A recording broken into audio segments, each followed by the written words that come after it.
विष्णुं शशिवर्णं चतुर्भुजं प्रसन्नवदनं ध्याये सर्वविघ्नोपशान्तये शान्तं शुचिस्मितं देवं निस्सीममहिमान्वितं कवचं शिष्यगणस्य भिषजं भवरोगिणाम् आत्मज्ञानप्रदातारमवाङ्मानसगोचरं सद्यः सिद्धिकरं गुरुं नमामि स्वात्मनायकम्।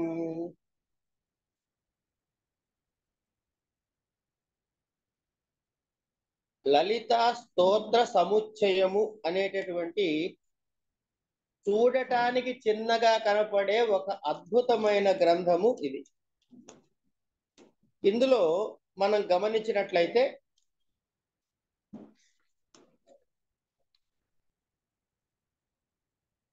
ఇది శ్రీ విద్యా సేవా సమితి శ్రీదేవి వేద విద్యాలయం శ్రీశైలం వారు దీన్ని ప్రకటించారు. ముందుగా లలిత పంచరత్నాలు ఉన్నాయి, తర్వాత భ్రమరాంబాష్టకం, శ్రీశైలం కాబట్టి భ్రమరాంబాష్టకం ఉన్నది. అయిన తర్వాత లలితా సహస్రనామ స్తోత్రము పారాయణ యోగ్యంగా దానిలోని అంగాన్యాస కరన్యాసాలతోటి ధ్యాన శ్లోకాలతో సహా మనకి ఇవ్వడం జరిగింది. ఇది అయిన తర్వాత చివరిలో లలిత అష్టోత్తర శతనామావళి కూడా ఇచ్చారు. దీనితో ఈ గ్రంథము పూర్తవుతుంది. దేని మీద మాట్లాడుకోవాలి, మనం ఏం మాట్లాడుకోవాలి అన్నది కదా ప్రధానం. ఇక్కడ అమ్మవారి గురించి మాట్లాడుకోవాలి. అమ్మవారి గురించి ఏమని మాట్లాడగలుగుతాం? అమ్మవారి గురించి మాట్లాడేంత సాహసమా? అయినా ఆవిడ ఎంతవరకు పలికిస్తే ఆ 4 మాటలు మాట్లాడు. ఇక్కడ మొట్టమొదటిగా ఉన్న స్తోత్రాన్ని ఒక్కసారి మీరు గమనించినట్లయితే లలిత పంచరత్నం అన్నారు. 5 రత్నాలు. 5 సంఖ్యకి ఏమిటి ప్రాధాన్యత అంటే జ్ఞానేంద్రియాలు 5, కర్మేంద్రియాలు 5, ఇట్లా మొత్తం ప్రపంచం అంతా 5తోటే తిరుగుతూ ఉంటుంది. ఈ 5 విషయాన్ని మనకి చెబుతున్నారు. ప్రాతస్మరామి లలిత వదనారవిందం. ఇక్కడ మొదటి ధ్యానం ఏమిటి? అమ్మవారి ముఖము. ప్రాతర్భజామి లలిత భుజకల్పవల్లి. ముఖం చూసాం, భుజాల దగ్గరకు వచ్చాం. ప్రాతర్నమామి లలిత చరణారవింద, కాళ్ళ దగ్గరికి వెళ్ళాం. ప్రాతస్తువే పరశివాం లలితాం భవానీం త్రయ్యంత వేద్య విభవామి. త్రయ్యంత వేద్య విభవామి, ఇది కీలకమైన పదం. మహానుభావులు రాసిన స్తోత్రాలలో ప్రకటార్థము ఒకటిలా కనపడుతుంది. చూడటానికి మామూలుగా అమ్మవారిని పూజ చేసినట్లు, ధ్యానం చేసినట్లు, స్తోత్రం చేసినట్లు కనపడ్డా అందులో పెద్దలు మంత్రపూతముగా దానిలో అనేకమైనటువంటి విశేషాంశాల్ని నిక్షిప్తం చేస్తారు. ఇవి ఎట్లాంటివంటే తెలిసినా తెలియకపోయినా కూడా సత్ఫలితాలను ఇస్తాయి. మీకు ఒక ఉదాహరణ చెబుతా. వేదము అన్నారు.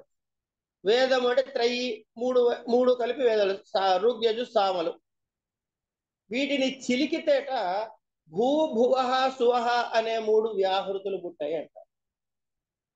మరింత చిలికితే అకార ఉకార మకారాలు అనేటటువంటి 3 బీజాక్షరాలు. సరే, అకార ఉకారాలు పక్క పక్కన ఉంటే ఏమవుతుంది? సంధి జరిగి ఓంకారం అవుతుంది, కనుక ఓంకారం అయింది.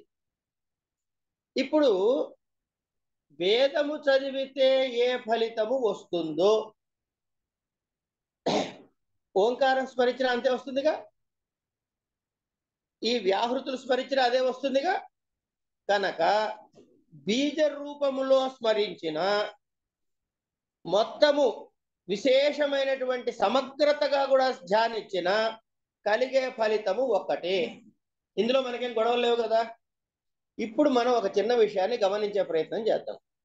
మహానుభావులు నిక్షిప్తం చేస్తారని చెప్పుకున్నాం కదా.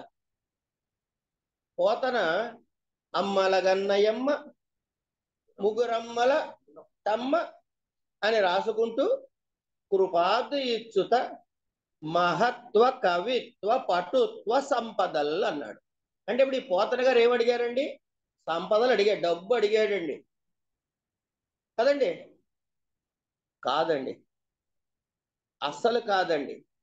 ఆయన అడిగినది ఏమిటి అంటే మన ఏమడిగారు? అడిగాడు అంటే ఏమిటి అన్నది చెప్పుకోబోతున్నాం ఇప్పుడు మనం. మహత్వము అన్నదానికి బీజాక్షరము ఓంకారము. ఓంకార బీజాక్షరము మహత్వము. తర్వాత ఏమిటండి? కవిత్వము. లలితా సహస్రనామ పారాయణ చేసే ప్రతి వాళ్ళు చదివేది ఏమిటి? ఓం శ్రీమాత్రేనో, ఓం శ్రీమత్ సింహాసనేనో చెప్పుడా కదా. ఓంకారం అయిపోయింది, మహత్వ కవిత్వ ఐంకారం చెప్పారు. పటుత్వం, పటుత్వానికి మూల బీజాక్షరము హ్రీంకారము. సంపదల్ అంటే శ్రీంకారము. ఓం ఐం హ్రీం శ్రీం అనే 4 బీజాక్షరాల్ని ఆ పద్యంలో నిక్షిప్తం చేశారు పోతన. తెలిసి చదివినా తెలియక చదివినా మంత్రోచ్చారణ ఫలితాన్ని మనకి ప్రసాదించడమే మహానుభావుల తాత్పర్యము. అలాగే ఇక్కడ కూడా ప్రాతస్మరామి లలిత వదనార విందం బింబాధరం పృథుల మౌక్తిక శోభినాశం ఆకర్ణ దీర్ఘనయనం మణికుండలాఢ్యం మందస్మితం మృగమదోజ్వల పాలదేశం. ఇది కళ్ళు మూసుకు చదువుతుంటే మన కళ్ళ ముందు ఏమిటి కనపడుతుంది అంటే ఒక ముఖం కనపడుతుంది, ఒక పెదవులు కనపడతాయి, తర్వాత కళ్ళు దీర్ఘమైన నేత్రాలు కనపడుతున్నాయి, ఆడుకున్న ఆభరణాలు కనపడుతున్నాయి, చక్కటి నవ్వు కనపడుతోంది. అంటే మనకి పొద్దున్నే లేచిన వెంటనే ఎవ్వరి అవసరము లేకుండా, ఏ ఆర్టిస్టు బొమ్మల అవసరము లేకుండా అమ్మని దర్శించుకునేందుకు ఏర్పాటు చేసిన 5 శ్లోకాలు ఇవి. దీనివల్ల జరిగేది ఏమిటి అంటే ముందు మనం ఏం చేశామండి అంటే ప్రాతస్మరామి, మనం దర్శించాం అమ్మవారిని. దర్శించిన తర్వాత ఏం చేస్తున్నామండి? ప్రాతర్వదామి లలితే తవ పుణ్యనామ. ఏమని పిలుస్తున్నట్ట? అమ్మవారి పేర్లు. అమ్మ పొద్దున్నే నీ పేర్లు పిలుస్తున్నా అన్నాడు. అంటే ఏం చెప్పాలండి? శ్రీమాత, శ్రీ మహారాజ్య, శ్రీమత్ సింహాశ్రీ అని చెప్పాలి. ఈయనేమంటున్నాడు వినండి. కామేశ్వరీతి కమలేతి మహేశ్వరీతి శ్రీశాంభవీతి జగతాం జననీ పరేతి వాగ్దేవతేతి వచసా త్రిపురేశ్వరీతి. ఈయన లక్ష్మిని కొలిచాడా, సరస్వతిని కొలిచాడా, పార్వతిని కొలిచాడా, వీటన్నిటికీ భిన్నమైనటువంటి శక్తిని కొలిచాడా? ఒక్కసారి ఆలోచించండి. అన్నీ ఉన్నాయి అక్కడ. కనుక అమ్మవారు లలిత అని ఇక్కడ మనం పొద్దున్నే స్మరణ చేసిన దేవత ఎవరు అంటే బ్రహ్మ పత్ని అయిన సరస్వతి కాదు, శివుడి పత్ని అయిన పార్వతి కాదు, విష్ణు పత్ని అయిన లక్ష్మి కాదు. వీటికి భిన్నమైన శక్తిని కొలిచాడు. ఇది మనం గమనించాం కానీ అంటాం. శ్లోక పంచకమిదం లలితాంబికాయా సౌభాగ్యదం సులలితం పఠిత ప్రభాతే తస్మై దదాతి లలిత. ఎప్పుట? ఝటితి ప్రసన్న. ఇంకా ఆలస్యం లేదు, కోరిన తలిచిన వెంటనే ఝటితి ప్రసన్న ఏమిస్తుంది? విద్యాం శ్రియం విమల సౌఖ్యం అనంత కీర్తిం. విద్య అంటే మనం బీకాంలో 36 మార్కులు బదులు 50 మార్కులు, ఎంఏలో కాదు. విద్య అంటే జ్ఞానము, జ్ఞానమును ప్రసాదిస్తుంది. తర్వాత శ్రియం సంపదని ప్రసాదిస్తుంది. సంపద అంటే ఏంటంటే ఆధ్యాత్మిక సంపదయే సంపద. ఇవి తర్వాత విపుల సౌఖ్యం అనంత కీర్తి. ఇవి ఆవిడిచ్చేటటువంటి లక్షణాలు. ఇప్పుడు ఇంతకీ లలిత ఎవరు అని మనకు వచ్చిన గొడవ. అంతే కదా, మరి సంశయం రావాలి కదా. అంటే పైకి చెప్పుకోవటానికి లలిత అన్నది భిన్నమైన శక్తిగా చెప్పిన ఆధ్యాత్మికముగా అంటే వ్యంగ్యార్థములో దాని వెనక ఉన్న లోతైన అర్థాన్ని తీసుకున్నట్లయితే ఇందా గురుగారు శ్లోకాన్ని ఉటంకించారు. ఏమని? శివశక్త్యాయుక్తో యది భవతి శక్త ప్రభవితున్న చేదేవం దేవో నకుశల స్పందితు అపి అతస్వాం ఆరాధ్యాం హరిహర విరించాదివి ప్రణంతుం స్తోతుం వా కథం అకృతపుణ్య ప్రభవతి అన్నాడు. ఎట్టొస్తుందిరా నాయన నీకు అర్హత? అదృష్టం లేకపోతే అన్నాడు. అదృష్టం ఎవడికి పడుతుందయ్యా అంటే అమ్మ అనుగ్రహం ఉన్నవాడికి పడుతుంది. అప్పుడు ఏమైందయ్యా అంటే శివుడు పనికిరాని వాడు, వాడికి శక్తి లేదు, కనుక అమ్మవారిని పట్టుకుంటేనే ఆయన ఏమన్నా చేయగలడు. లేకపోతే వారి శివుడు నాడే వాడు కనీసం ఆకును కూడా గడ్డి పరకను కూడా కదల్చలేడు. అందుకనే ఈ బ్రహ్మాది దేవతలందరూ కూడా అమ్మవారిని దర్శిస్తున్నారు అని కదా దాని పైన నా తాత్పర్యం. మనకి ఇంతకనే అనే తేడా ఉందండి. పైకి కనబడేది అదేనా కదా, మొహమాటం ఎందుకు చెప్పుకుంది అదే కదా. శివశక్త్యాయుక్తో ఏది భవతి, లేకపోతే నచేతి ఏవం నా కుశల స్పందితుమపి, ఇంత పిసరు కూడా స్పందన చేయలేని పరిస్థితి వారిది శివుడిది అని చెప్పారు. విషయం ఏమిటంటే మీకు పెద్ద పెద్ద గ్రంథాలు చదవక్కర్లేదండి. అద్వైత సిద్ధాంతం మొత్తం చదవక్కర్లే, వేదాంత సారం చదవండి చాలు. చిన్న పుస్తకం. ఏం చెబుతాడు అందులో? ముందు నిరుపాధిక బ్రహ్మము గురించి పరిచయం చేస్తారు. నిరుపాధిక బ్రహ్మం అంటే నిర్గుణుడు, నిరంజనుడు, అనంతుడు, ఆది లేనివాడు, అంతము లేనివాడు అయినటువంటి ఒక చైతన్యము.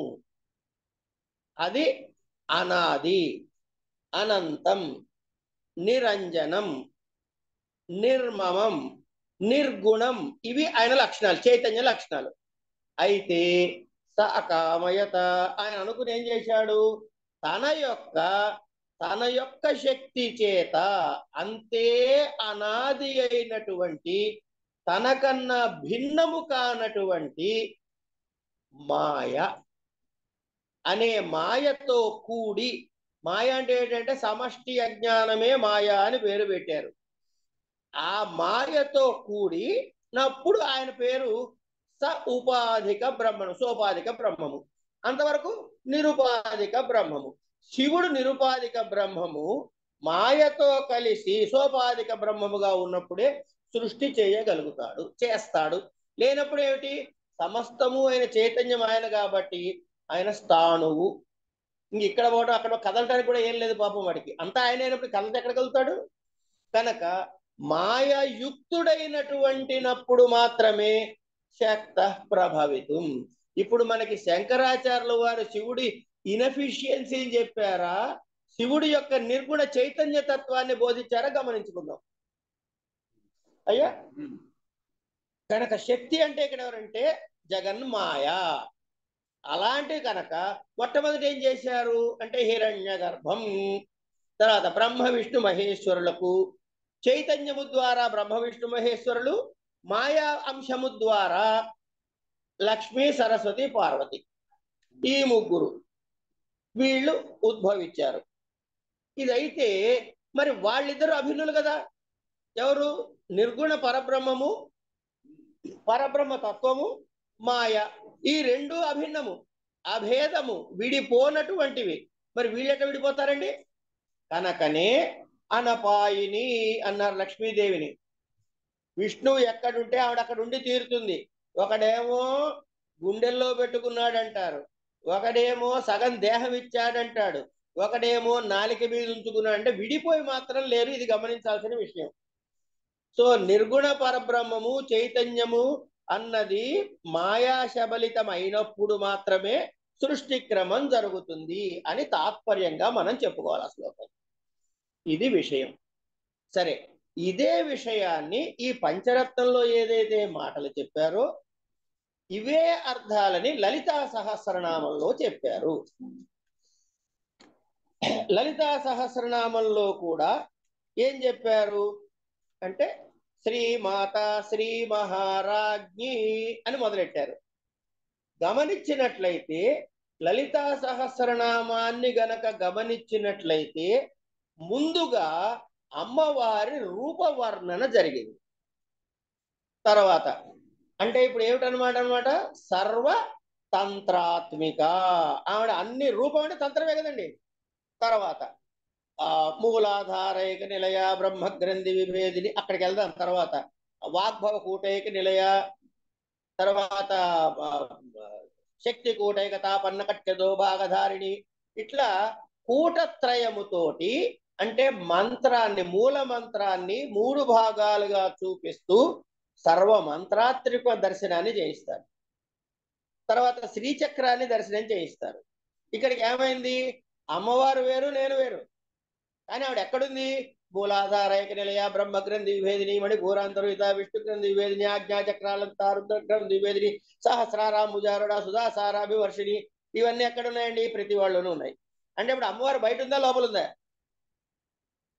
అమ్మవారు బయట ఉందా లోపల ఉందా? బయట ఉందని చూస్తే ఆవిడ బహిర్ముఖ సుదుర్లభ. అదే లోపల ఉందని చూసుకున్నామా అంతర్ముఖ, అదంటే అంతర్ముఖ సమారాధ్య బహిర్ముఖ సుదుర్లభ అని 2 నామాలు వచ్చాయి. ఇక్కడ ఇంకో ప్రశ్న వేయాలి. ఏంటంటే, ఏమండి అమ్మవారు మనకి వెంటనే అనుగ్రహిస్తుంది కనుక అమ్మవారి నామాల్లో క్షిప్ర ప్రసాదిన్యై నమః ఓ నామం ఉంది, సరిపోతుందిగా. మళ్ళీ సజ్జ ప్రసాదిన్యై నమః 375వ నామం, అదెందుకు అంటే అమ్మవారు ఎవడికి ఎప్పుడు క్షిప్ర ప్రసాదిని, ఎప్పుడు సజ్జ ప్రసాదిని, రెండు వెంటనే ఇవ్వడం క్షిప్ర ప్రసాదిని, ఎట్ ది ఎర్లియస్ట్ త్వరగా. కానీ సజ్జ ప్రసాదం అంటే వెంటనే ఎవడికి అంటే మళ్ళీ మనం భగవద్గీతలోకి వెళ్ళిపోవాలి.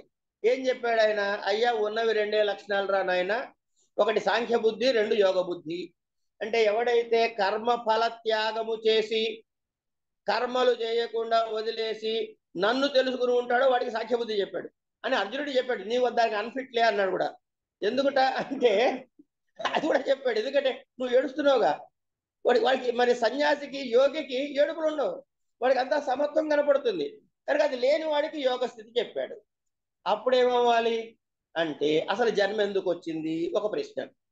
జన్మ ఎందుకు వచ్చింది అంటే పురాకృత సుకృత విశేష పరిపాకము చేత, అంటే ఒక దుష్కృతము గాని ఒక సుకృతము గాని. ఎందుకు వచ్చింది అంటే నేను ఈ పని చేస్తున్నాననే ఒక కర్తృత్వ లక్షణాన్ని పెట్టుకున్నాడు కాబట్టి ఈ కర్తృత్వం వల్ల భోక్తృత్వం వస్తుంది. కనుక కర్తృత్వ భోక్తృత్వాలు ఉన్నాయి కాబట్టి వాడికో జన్మ వస్తుంది. దానికి ఏమొస్తుంది? చేసిన కర్మకి అది ధర్మమో అధర్మమో అవుతుంది. ఈ ధర్మాధర్మాల వల్ల పుణ్యాపుణ్యాలు వస్తాయి. పుణ్యాపుణ్యాల వల్ల ఊర్ధ్వలోక గమనము లేకపోతే అధోలోక గమనము. దీనివల్ల మళ్ళీ క్షీణే పుణ్యం అర్చలోకం విశంతి. కనుక పుణ్యం తీరంగానే మళ్ళీ ఇక్కడికి వచ్చి పడాలి, మళ్ళీ సాధన ప్రారంభం చేయాలి. శ్రీరామ అని చెప్పి మళ్ళీ 1వ క్లాస్లో చేరాలి.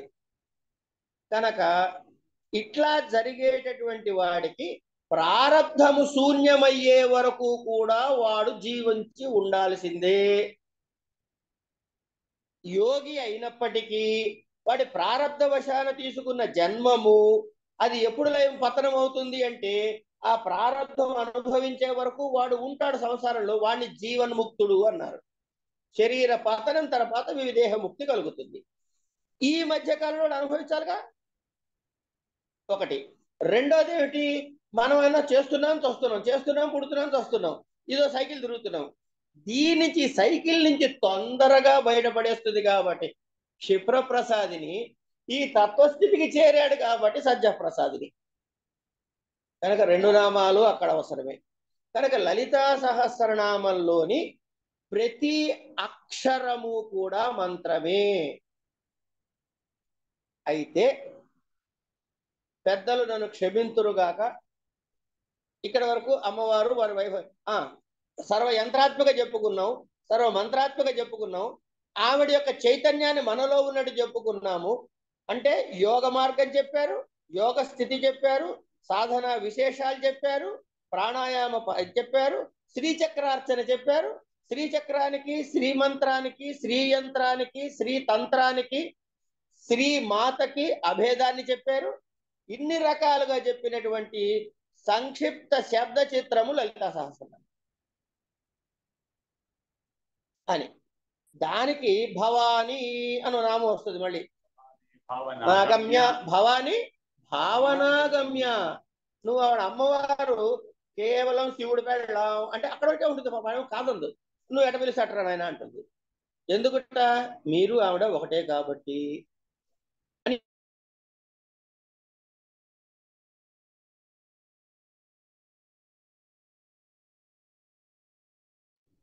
తల్లి తల్లేనా?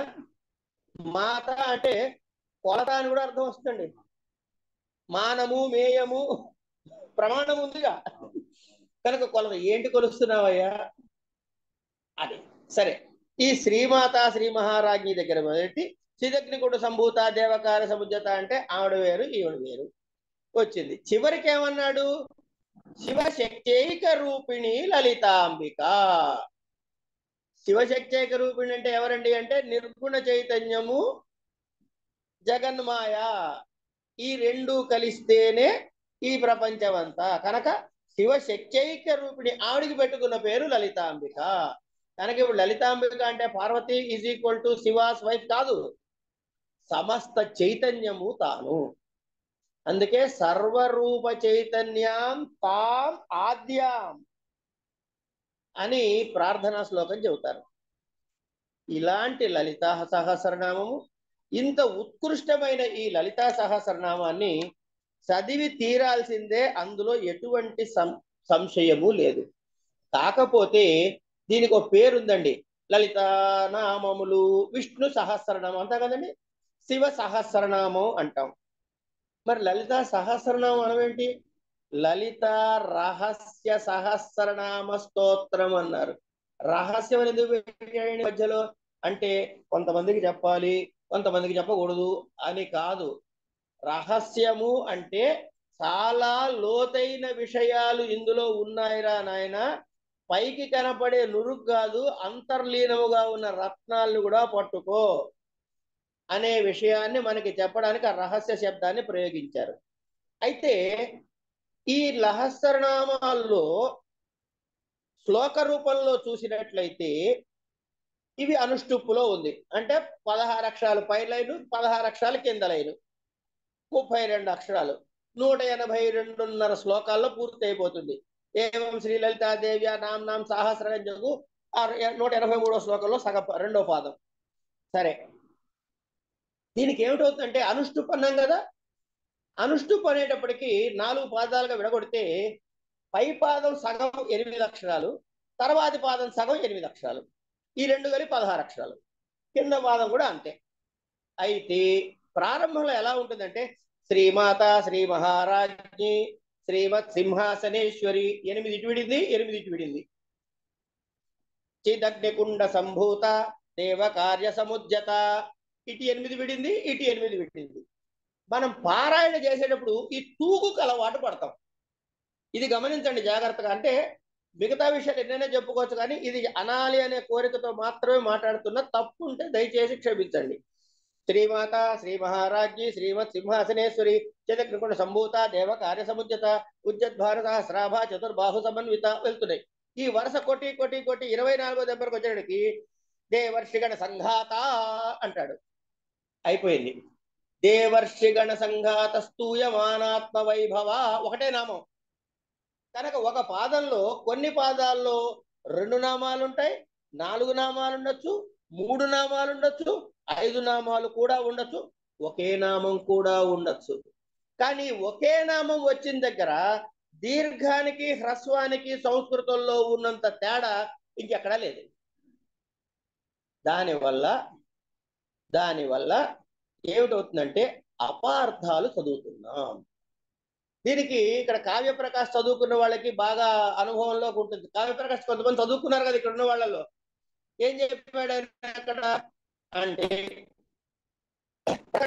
ఆ సందర్భాన్ని బట్టి శబ్దము యొక్క అర్థాన్ని చెప్పాలని కొన్ని భాగాలు చెప్పి, అర్థాన్ని బట్టి చెప్పుకోవాలని ఇంకోటి చోట చెప్పి, అక్కడ ఉదాత అనుదాత స్వరితాలకి చెబుతున్నప్పుడు ఇంద్రశత్రుని ఉదాహరణ చెబుతారు.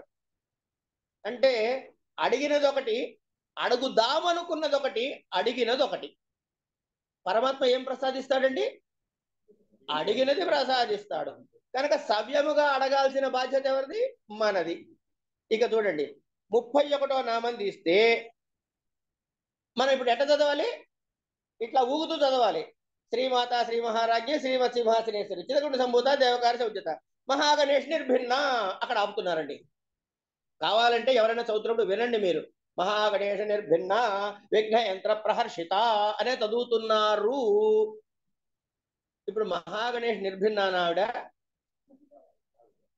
మరి మనం ఉద్దేశం తప్పు, కానీ తెలియక చేస్తున్న తప్పులు ఇవి. ఇది పక్కకి పెట్టండి.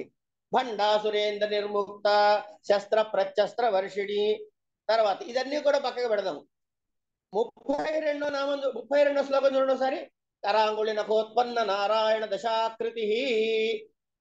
అంటే అమ్మవారి యొక్క 10 వేళ్ల నుంచి ఆవిడ ఇట్లా అంటే కరాంగుళి నఖోత్పన్న నారాయణ దశాకృతి. మనం ఏం చదువుతున్నాం? కరాంగుళి నఖోత్పన్న ఆపాం అక్కడ. అంటే ఇప్పుడు ఈవిడ ఎవరి గోళ్ళ నుంచి పుట్టింది ఇంతకి? ఈవిడ కరాంగుళి నఖోత్పన్న అయితే ఎవరి గోళ్ళ నుంచి పుట్టినట్టు?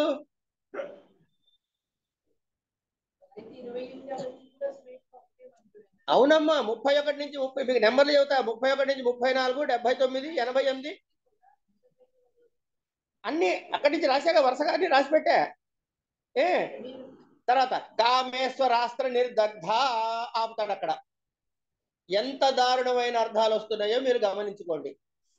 కనుక ఇవి గమనించుకుని చదవాలి. అందుకే పెద్దల దగ్గర ఇది రహస్యనామాలు కాబట్టి సాధనలో ఉన్నటువంటి గురువు దగ్గర ఉపదేశపూర్వకముగా తీసుకుని చేయాల్సింది. కాబట్టి వీటికి అంగన్యాస కరన్యాసాలు ధ్యాన శ్లోకాలు పెట్టారు. కనుక గోపాల్ పబ్లికేషన్ లోనో ఇంకో చోట పుస్తకం దొరుకుతుంది కదా అని 10 రూపాయలు ఇచ్చి కొనుక్కుని నేను చదవటం మొదలెడితే ఇలాంటి తప్పులు అనేకం జరుగుతాయి. సంకల్పం మంచిది, చేస్తున్న ప్రక్రియలు దోషాల వల్ల ఏది చేశామో దానికే ఫలితం వస్తుంది. కాబట్టి తప్పుడు ఫలితాలు అనుభవిస్తున్నారు. అందుకనే చాలా మంది ఈ మాట వినే ఉంటారు. అరే అమ్మవారి జోలి పోకరా నెత్తడుస్తుంది అని ఓ పిచ్చి మాటలు మాట్లాడుతూ ఉంటారు. అమ్మ పేరే అమ్మ ఎప్పుడైనా నేను కొట్టిందా అయ్యా? ఒకవేళ కొట్టిందంటే నేను బాగు చేయడానికి కొట్టినట్లే. కనుక అమ్మవారిని నెత్తడుతుంది. మనం చేసే తప్పులకి దెబ్బలు తింటున్నాం. తప్పులు మనం చేసి ఆవిడ కొట్టిందంటే ఎంతవరకు సమంజసం అండి? కనుక గురుముఖత చెప్పించుకుని, లేదంటే దీనికి ఇంకొక టెక్నిక్ చెబుతా. లలితా సహస్రనామ స్తోత్రం బదులు నామావళి తీసుకోండి. ఒక కొత్త పెన్సిల్ కొనుక్కుని చెక్కుకుని ఆ నామావళిలో నామం ఎక్కడాగిందో సహస్రనామంలో అక్కడ గీతలు పెట్టుకోండి. ఏమండి? అప్పుడు ఏం చేస్తారు మీరు? మహాగణేష నిర్భిన్న విఘ్నయంత్ర ప్రహర్షిత. మధ్యలో గీతలు రావు. గీతలు రాకపోతే ఆపకూడదు అని నియమం పెట్టుకోండి. సో నామం చదవండి, గీతలు పెట్టుకోండి. గీతలు లేకపోతే ఆపకూడదని నియమం పెట్టుకోండి. అప్పుడు సగం తప్పులు తగ్గుతాయి. ఇంకా కొన్ని ఉండొచ్చు కాక. అందుకే ఏ స్తోత్రం చేసినా మత్సమపాతకి నాస్తి పాపఘ్నీతోత్సమానహి ఏవం జ్ఞాత్వా మహాదేవి యథా యోగ్యం తథా కురు అని క్షమాపణ స్తోత్రం చేస్తా. సమయం ఎంత ఇచ్చారు? ఎంతో చెప్పండి. ఇప్పుడు టైం ఎంత అయింది? ఓయ్ రామచంద్ర. సరే, కనుక క్షమాపణ స్తోత్రం చెప్తాం. ఇక్కడ ఒక చిత్రాన్ని గమనించండి. రాసిన వాడు ఎవడయ్యా అంటే శంకరుట్టండి. ఆయన ఏం చెబుతున్నాడు? మనం పెద్దవాళ్ళు కొంతమంది దీనికి వ్యాఖ్య చెబుతారు. ఏమనంటే శంకరుడు అది మన కోసం రాశాడు రా, శంకరుడు మన కోసం రాశాడు. అంటే శంకరుడు పాపాలు చేస్తాడా? చెడుగా. ఆయన ధన్యజీవి, ఆయన శంకరుడు సాక్షాత్తు. కనుక ఇది మన కోసం రాశాడు. ఏం రాశాడు? మత్సమ పాతకీ నాస్తి పాపగ్ని తత్సమానహి ఏవం జ్ఞాత్వా మహాదేవి యథాయోగ్యం తథా కురు.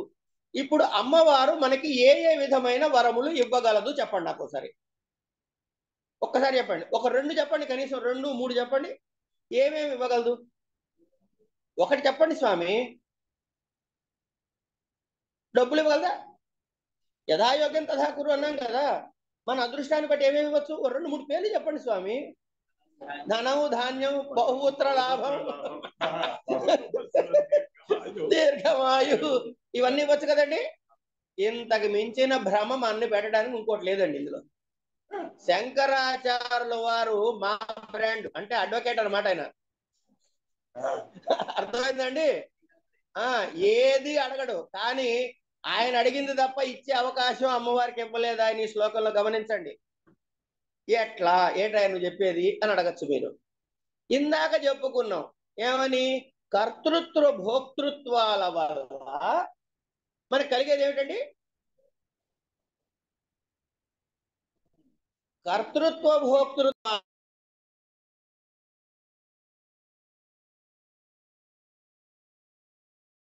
కలుగుతున్నాయి. జన్మరాహిత్యం కలగాలంటే ఏం పోవాలి? కర్తృత్వం పోవాలి, భోక్తృత్వం పోవాలి. ఈ కర్తృత్వ భోక్తృత్వాలు, కర్తృత్వం దేని వల్ల చేస్తున్నారు అంటే, ముందు చూడండి, చిన్న శ్లోకం ఇది. మత్సమ పాతకీ నాస్తి పాపగ్ని త్వత్సమానహి. ఇది ఒక్కటి గుర్తుపెట్టుకొని ఇంకేం చేయొద్దు, జస్ట్ రిమెంబర్ దిస్. ఏమని జ్ఞాత్వా మహాదేవి యథాయజ్ఞం తథా కురు. నీ ఇష్టం చేసుకోపోవాలి. ఇంతకీ కర్తృత్వం ఎందుకు చేస్తున్నాము అంటే, ముందు జ్ఞానేంద్రియము, అరే ఇదేదో గులాబీ పువ్వు బాగుంది, ఈ ఇల్లు బాగుంది, ఇది కొనుక్కుంటే బాగుంటుంది, ఏదో వస్తుంది కోరిక. అప్పుడు కర్మేంద్రియాలు ఆపరేట్ చేస్తాయి. దాన్ని లక్షించడానికి ఏమొచ్చాయి? ఆల్రెడీ పంచతన్మాత్రలు ఆపరేషన్లో ఉన్నాయి. ఇది అయిన తర్వాత ఇంతకీ ఇది కొందామా వద్దా, మన దగ్గర అంత లేవే డబ్బులు, కొను వద్దు అని మనసు ఇటు ఇటు ఊగుతూ ఉంటుంది. ఈ ఊగే మనసుని కొనుక్కో, నీకేం భయం లేదు అని బుద్ధి చెబుతుంది. అంటే ఈ ఏంటి, ఈ డోలా సంకల్ప వికల్పాలు చేసేది మనసు అయితే, అధ్యవసాయం చేసేది అంటే నిర్ణయం చేసేది బుద్ధి. ఇది చేస్తే వాడున్నాడు ఇంకోటి, వాడి పేరు అహంకారం. వాడంటే ఇది నేనే నిర్ణయం చేశా అంటాడు. చేసింది వీడా. కనుక మనస్సు, బుద్ధి, అహంకారం, దీని మీద నుంచి చిత్తం మీద వాటి యొక్క ముద్రలు, తద్వారా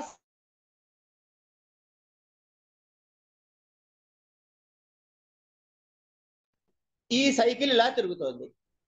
కనుక కారణము ఏమిటి ఇవి చేయడానికి అంటే, ముందు పంచకర్మేంద్రియ జ్ఞానేంద్రియ వ్యాపారము. తర్వాత పాతకము అంటే ఏమిటి? కర్మ ఫలితముగా వచ్చినటువంటి పాపము. ఎప్పుడైనా సరే శాస్త్రములో చెప్పేటప్పుడు దానికి సంబంధించిన 10టిని చెప్పాలంటే ఏ ఒక్కటి చెప్పినా కూడా దానిని ఉపలక్షణము అంటారు. అంటే కన్ను అని అంటే త్వక్చక్షు శ్రోత జిహ్వాగ్రహణాలు 5 చెప్పినట్లే. వాక్కు అంటే వాక్పాణిపాద పాయుపస్ర 5 చెప్పినట్లే. ఇట్లా ఇక్కడ ఏం చెప్పాడు? పాతకీ నాస్తి అంటే నన్ను మించిన పాపములు చేసేవాడు లేడు అంటే, నన్ను మించిన పుణ్యములు చేసేవాడు కూడా లేడని తాత్పర్యం. కనుక ఇప్పుడు మనం ఏం చేస్తున్నామని అంటే, ఒక బండెడు పాపాలు, ఒక బండెడు పుణ్యాలు చేశాం. జాగ్రత్తగా ఈ గమనించండి. ఇప్పుడు మత్సమ పాతకీ నాస్తి అంటే, నేను పాపములు చేశా టన్నులు టన్నులుగా, పుణ్యము చేశా టన్నులు టన్నులుగా. ఇప్పుడు నాకేం రావాలి? సచ్చేనని జన్మలు రావాలి. ఇవన్నీ అనుభవించాలి కదండి. కర్మ విశేషం అంతా ఎప్పుడు అనుభవిస్తావయ్యా అంటే, ఏ కర్మని ఎలా ఎలా చేస్తూ పోతామో ఆ కర్మని ఒక సంచిలో వేసుకుంటూ పోతాం. ఈ చేసిన కర్మలని సంచిలో ఉంటాయి కనుక దాన్ని సంచితం అన్నారండి. సంచిలో దాచుకున్నది సంచితం. ఇప్పుడు మనం హైదరాబాద్లో బయలుదేరి కాశీ వెళ్ళాలి అంటే 36 గంటల ప్రయాణం ఎంతో ఉందిగా. ఏం చేస్తాము? సంచిలో సామాను పెట్టుకుంటాం. ఏమేమి పెడతాము? చపాతీలు పెడతాము, నూనెతో వేయించిన దొండకాయ కూర పెట్టుకుంటాం, ఎందుకంటే వాసన రాకుండా ఉండటానికి. మళ్ళీ వరంగల్ స్టేషన్లో తినడానికి ఇడ్లీలు పెట్టుకుంటాము, మధ్యలో ఆకలేస్తే బిస్కెట్ పొట్లాలు పెట్టుకుంటాం. ఇవన్నీ పెట్టుకోమండి. ఇవన్నీ ఎక్కడున్నాయి? సంచిలో ఉన్నాయి. రైలు బయలుదేరింది, వరంగల్ స్టేషన్ వచ్చింది, ఏమీ పని లేదు. పొద్దు ఈ 2 గంటల్లో రోజు 1 గంట తినేవాడికి కూడా ఇక్కడ 9:30కే ఆకలి మొదలవుతుంది. తీరాదు సంచి అంటాడు. ఇప్పుడు ఆ సంచిలోంచి ఏం తీస్తారు? సంచి అంతా ఇట్లా కుమ్మరిస్తారా, లేకపోతే ఇడ్లీ ఒకటే తీస్తారా? ఒక ప్యాకెటే తీస్తారుగా, మిగతా సామాన్ అంతా బోర్లిచ్చారుగా. అయిపోయింది. ఈ పొట్లను తీసిన దాన్ని ప్రారంధం అనండి. అంటే ఇప్పుడు తినటానికి ఈ జన్మలో అనుభవించడానికి తెచ్చుకున్నది ప్రారంధం. ఇట్లా రైలు పోతూ ఉంటే నాగపూర్ వచ్చిందండి. అక్కడ సంత్రాలు అబ్బా ఎంత బాగున్నాయో. మనం ఏం చేస్తాం? ఆ సంత్రాలని మళ్ళీ, అరే ఈ సంచి సరిపోలే మనకి, అరే సంత్రాలు కూడా కొంటారు, డజన్ బాగున్నాయి అంటాడు. వెళ్ళి సంత్రాలు కొంటాం. అంటే ముందు స్టేషన్లో కొన్న సామాన్ ఇది ఎక్కడ పెడుతున్నారండి? ఇది ఆగామి. ఈ ఆగామి కూడా సంచిలో చేరింది. అంటే నెక్స్ట్ ఇయర్ అనుభవించడానికి, నెక్స్ట్ జన్మలో అనుభవించడానికి. ఇది ఇట్లా ఉంటే సరే, రైలు వెళ్ళింది, నాగపూర్ అది దాటింది, రాత్రి అయింది, ఇంకేం చేస్తాం? ఏసీ హాల్ మంచిగా బాగుంది, రగ్గు గప్పు పడుకు నిద్రపోయాం. రాత్రి వచ్చి దొంగడు సంచి ఎత్తుకుపోయాడు. అంతే కదండి. అనుకోండి, అంటే పరమాత్మ మన యొక్క సంచితములను దగ్ధము చేశాడు. కానీ తిన్న ఇడ్లీ ముక్కలు తాకేందున ఎవడు పట్టుకోలేడు. కనుక ప్రారంధం అనుభవిస్తేనే పోతుంది. కనుక ఇంతకు ఎక్కడి నుంచి వచ్చాం మనం అంటే మత్సమనాశి దగ్గర నుంచి వస్తున్నాం. నేను ఇన్ని చేసినందుకు నాకు ఈ సంచిలో ఉంది, తింటున్నది ఉంది, ఆగాయం ఉంది. ఇప్పుడు నేనేం చేస్తాను? ఆవిడేం చేస్తుంది అంటే పాపగ్ని త్వత్సమానహి, ఇవన్నీ కాల్చి తగలేసేందుకు నిన్ను మించిన శక్తి ఎవరికి లేదే తల్లి, గుర్తుపెట్టుకో అన్నాడు. ఇప్పుడు నా సంచిలో బ్యాలెన్స్ ఎంత ఉంది? పుణ్యాలు ఉన్నాయా అండి? పుణ్యాలు పోయినాయి, అది తగలేసింది కదా. మరి ఎన్ని పాపాలు ఉన్నాయా? పాప పుణ్యములు లేని వాడికి అమ్మవారు ఏమి ఇవ్వాలండి? మోక్షం ఇవ్వాలి. శంకరాచార్యులు ఏమన్నాడు? యథాయోగ్యం తథా కురుట. ఆవిడకి ఏం ఆప్షన్ ఇచ్చాడండి? ఏం లేదు, మోక్షం తప్ప ఆవిడ ఇంకోటి ఇచ్చేందుకు అవకాశం లేదు. ఎందుకంటే నేను ఎన్ని చేసినా అవన్నీ దగ్ధం చేసే శక్తి నీకుంది కాబట్టి తల్లి, నాకు నువ్వు మోక్షం ఒక్కటే ఇవ్వగలవే అని చెప్పాడు ఆయన. ఇది శంకరాచార్యులు వారు చిన్న శ్లోకంలో పెట్టినటువంటి గొప్ప భావము. మత్సమ పాతకీ నాస్తి పాపఘ్ని త్వత్సమానహి ఏవం జ్ఞాత్వా మహాదేవి యథా యోగ్యం తథా కురు అని. ఇట్లా ఇది ఎంతకొచ్చు అంటే మళ్ళీ లలితా సహస్రనామంలోకి వచ్చినట్లయితే సర్వారుణ అనవజ్జాంగి ఇవన్నీ చెప్పిన తర్వాత అమ్మవారి లీలా విశేషాల్ని భండ సైన్య ఉదోద్యుక్త శక్తి విక్రమర్షిత ఈ నామాల దగ్గరకు వస్తాయి. అయిన తర్వాత హరనేత్రాగ్ని సందగ్ధ కామ సంజీవనౌషధి, తర్వాత శ్రీమద్ వాగ్భవ కూటైక స్వరూప ముఖ పంకజ. అమ్మవారి మంత్రములు అనేకములు ఉన్నాయి. మీకు తెలిసిన పేర్లు కొన్ని చెప్పాలంటే బాలనండి, లలితనండి, రాజరాజేశ్వరనండి ఇత్యాది అనేక పేర్లు చెప్పండి. ఏ మంత్రములైనా కూడా 3 భాగములు. ఏమండి ఎవరికి? అమృతం తాగుతూ మళ్ళీ మంచి ఎందుకు? కనుక అమ్మవారు ఇది తీసుకున్న 3 భాగాలుగా చెబుతారు. ఈ 3 భాగాల్ని వాగ్భవ కూటము, కామరాజ కూటము, తర్వాత శక్తి కూటై అని 3 కూటాలుగా చెబుతారు. ఈ కూటాలు ఎక్కడున్నాయట అంటే శ్రీమద్ వాగ్భవ కూటైక స్వరూప ముఖ పంకజ ఆ కూటాన్ని సమర్థించాడు. ఏ మంత్రం చెప్పాడు? లలితా మంత్రం చెప్పాడా, బాలా మంత్రం చెప్పాడా, రాజరాజేశ్వరి మంత్రం కాదు, ఏ మంత్రానికైనా ఇదే లెక్క. అయిన తర్వాత కంఠాద కటి పర్యంత మధ్యకూట స్వరూపిణి, కంఠ అధహ కటి పర్యంతం. ఇంతకీ ఈ వాగ్భవ కూటం ఎక్కడ చెప్పాడు? మా శ్రీమద్ వాగ్భవ కూటైక స్వరూప ముఖ పంకజ. ఇక్కడ ఏమన్నా వాగ్భవ కూటం చెప్తున్నాడు, ఇక్కడి నుంచి కటి వరకు ఏమన్నా కంఠాద కటి పర్యంత మధ్యకూట స్వరూపం అంటే కనుక కామరాజ కూటం. శక్తి కూటైకన్నా కట్యదోభాగధారిణి అంటే మన శరీరం అంతా ఏమిటి? మంత్రము అంటే ఇది మంత్రమేనా? నడుస్తున్న మంత్రమేగా. ఈ స్ఫురణ మనకి కలిగిందా? లలితా సహస్రనామం చేస్తుంది అని మనం ఆలోచించుకోవాలి. ఇది కలగాలంటే దానికి ఒక టెక్నిక్ ఉంది. అమ్మవారి పాదాలు పట్టుకోవాలి. ఎందుకంటే ఆవిడ తప్ప ఇంకెవరు ఇవ్వలేరు. కనుక ఇది అయిన తర్వాత ఆవిడ ఏమిట? మూల మంత్రాత్మిక మూలకూట త్రయ కళేవర ఆవిడ శరీరం. ఏమిటి? కులాంగన, కులామృతస్థ, కౌళిని, కులయోగిని, అకుల, సమయాంతస్థ, సమయాచార తత్వర, మూలాధారైక నిలయ, బ్రహ్మగ్రంథి విభేదిని, మణిపూరాంతరుదిత, విష్ణు గ్రంథి విభేదిని, ఆజ్ఞాచక్రాంతరాళస్థ, రుద్రగ్రంథి విభేదిని, సహస్రార అంబుజారుడ, సుధాసారాభివర్షిణి. ఇప్పుడు ఈ అమ్మవారి గురించి చెప్పింది ఏమిటయ్యా అంటే కుండలిని యోగాన్ని ఈ మంత్రాల్లో చెప్పారు. కుండలిని యోగము బయట చేసే ప్రక్రియ, మనలో మనం చేసుకునే ప్రక్రియ. మనలో అంటే ఇప్పుడు చేస్తున్నది ఎవరి గురించి? అమ్మవారి గురించి. ఆవిడ ఎక్కడ తిట్టినా ఎంతకీ అంటే మనలోనే ఉంది. ఇది గమనికలోకి వస్తే మనం ఎప్పుడైనా తప్పు చేసే అవకాశం ఉంటుందండి. అంచేత మూలాధారైక నిలయ బ్రహ్మగ్రంథి విభేదిని. మనకి ప్రపంచంతో అనుసంధానం ఉన్నాం, పిల్లలతో అనుసంధానం ఉన్నాం. మన మీద మనకి చచ్చేంత ప్రేమ. నేను నిత్యుడను, వాడు ఎవరన్నా పాపం జరిగిపోయారనుకోండి, వెళ్ళి పాపం అండి మొన్నటి వరకు బాగానే తిరుగుతూ ఉండేవాడు వెళ్ళిపోయాడు అంటాడు. వీడు పర్మనెంట్ అన్నట్లు. అందుకనే యక్ష ప్రశ్నల్లో ఒక ప్రశ్న ఉంది, అన్నిటికన్నా ఆశ్చర్యకరమైనది ఏవిదయ్యా అని అడిగితే ధర్మరాజు చెబుతాడు, తప్పు చెబితే అహన్యహని భూతాన్ని గచ్చంతి యమ మందిరం తిష్ట స్థావరమిచ్చంతి కిమాశ్చర్యమిత పరం అంటాడు. వీడొక్కడు పరమనెంట్ అనుకుని పోయిన వాళ్ళు రోజు అహన్యహని భూతాన్ని గచ్చంతి యమ మందిరం ఎన్నెందరో పోతూ ఉంటారు, వీడు మాత్రం తిష్ట స్థావరమిచ్చంతి. దీన్నే యోగ పరిభాషలో అభినివేశము అంటారు. అభినివేశ్ అంటే ఒకదానికి ఒకటి ఎన్ని లింకులు ఉన్నాయో చూడండి. ఒక లలితా సహస్రనామం చదువుతూ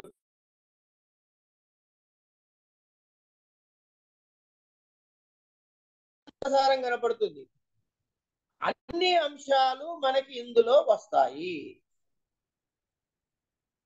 వీటిని అనుసంధానం చేసుకుంటూ చదువుకోవాలి. ఇలా చేస్తే ఇంతకీ ఎవరికంటే సహస్రారాంబుజారూఢ ఏం చేస్తుంది, సుధాసారాభివర్షిణి. సహస్రము అంటే లెక్క పెట్టి 1000 కాదు, 10, 100, 1000, 1,00,000 ఇలాంటి శబ్దాలన్నీ కూడా అనంతత్వాన్ని సూచించేవి. ఇన్ఫినిట్ అనటానికి ఈ పదాలన్నీ వాడచ్చు. కనుక సహస్రారాంబుజారు అంటే అనేకమైన దళములు కలిగిన. దళములు ఎందుకు వచ్చాయండి మళ్ళీ? పద్మం ఎలా ఉందండి, తిరిగి ఉందిట, ఇట్లా ఉంటుంది. సరే, ఇక్కడి నుంచి భవానీ భావనాగమ్య, భవారణ్య కుఠారిక. భవానీ భావనాగమ్య. భావనాగమ్య అంటే నీ భావన ఎంతవరకు ఉంటే అలా దర్శనమిచ్చే తల్లి. భగవద్గీతలో కృష్ణ పరమాత్మ ఏం చెబుతాడంటే, ఆయన ప్రశ్న వేస్తారు, అంటే వేస్తారనుకుని ఆయనే సమాధానం చెబుతాడండి. ఎందుకంటే మన టాలెంట్ తెలుసు కదా, ఏదో ప్రశ్నలు ఎవడేస్తాడంటే అనంత కృష్ణ తప్ప ఇంకెవడు వేయలేడు అన్నట్లు. నువ్వు ఈ ప్రశ్న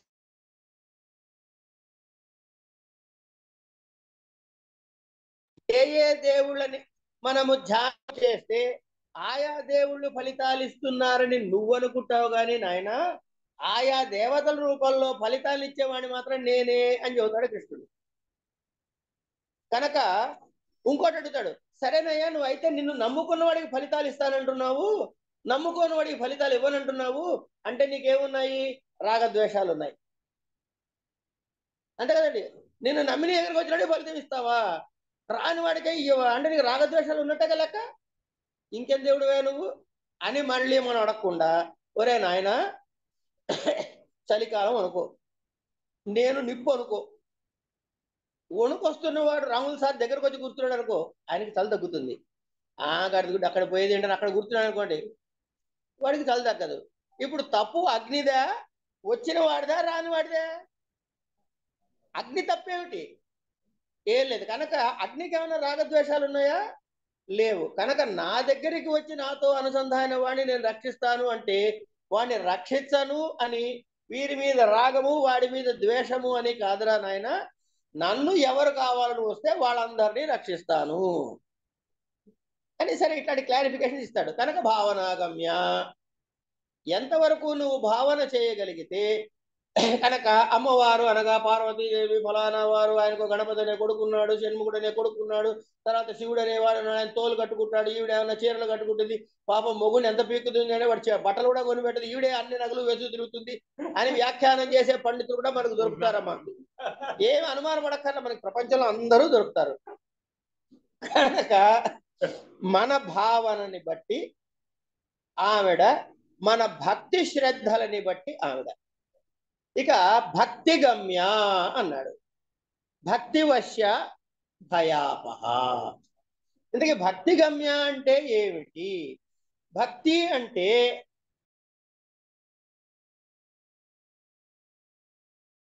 ఒకటి, మీకు చాలా ఫ్రీక్వెంట్ గా వినపడే ఒక కొటేషన్ చెప్పనండి.